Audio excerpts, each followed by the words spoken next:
T'es-tu déjà demandé quel était l'événement le plus important de toute l'histoire de l'humanité?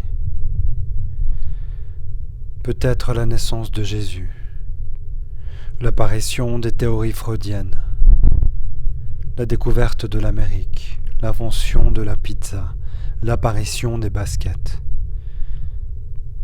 le premier meurtre, comme dans 2001 l'Odyssée de l'espace, un assassinat initial qui aurait conduit notre lignée de singes évolués directement vers la conquête de l'espace. Il paraît d'ailleurs que c'est par la viande et pour la viande que nous nous sommes développés.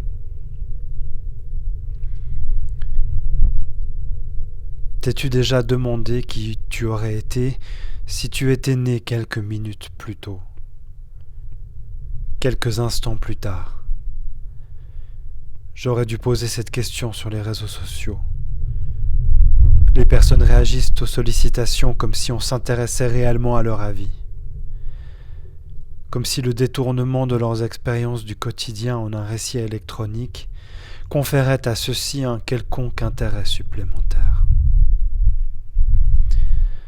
Personne ne boude la tentation de parler de soi, alors que l'exercice jadis était réservé aux poètes et aux simples d'esprit.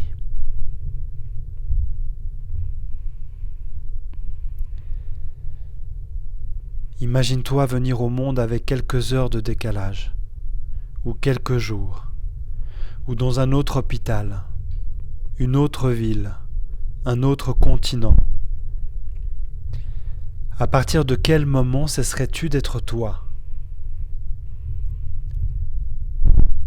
Sans tenir compte du facteur biologique, d'un spermatozoïde, d'un ovule désigné et qui ne serait plus. À quel point es-tu sûr que quelques heures plus tôt ou plus tard, une autre fusion de gènes n'aurait pas produit le même résultat? Et si ta naissance avait été différée? Les théories du chaos démontreraient que ton parcours aurait peut-être été radicalement différent. Les multiples paramètres qui t'auraient constitué, à l'intérieur comme face au monde, s'en seraient retrouvés au fil des années radicalement différents.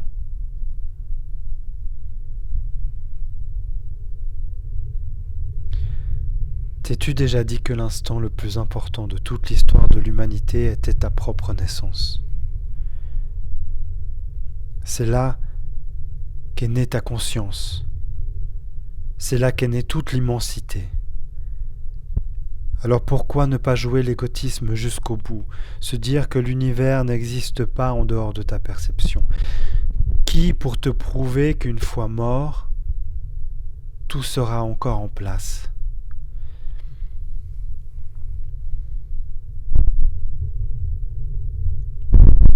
Un jour, j'ai écrit à cette femme rencontrée en ligne. Elle était prétentieuse, antipathique, mais elle avait un doctorat. Je lui ai dit que l'intelligence, la beauté n'existaient pas de façon absolue. Que si on voulait qu'elles prennent forme, il fallait les confronter à un autre être. Que celui ou celle-ci finissent par l'acter. On ne tire pouvoir et charisme que de l'approbation d'autrui. On ne pratique la soumission que de manière volontaire. Même Dieu a besoin de nous pour asseoir sa puissance. Par un phénomène qui m'échappe, Dieu se retrouve encore matérialisé de nos jours, alors que nombre de croyances sont tombées dans l'oubli. Lorsque les derniers individus cessent d'y croire, les dieux meurent. Mais tant qu'il restera des pourquoi et des comment, il y aura de l'activité et de la croyance à disposition aussi bien pour les philosophes que pour les scientifiques.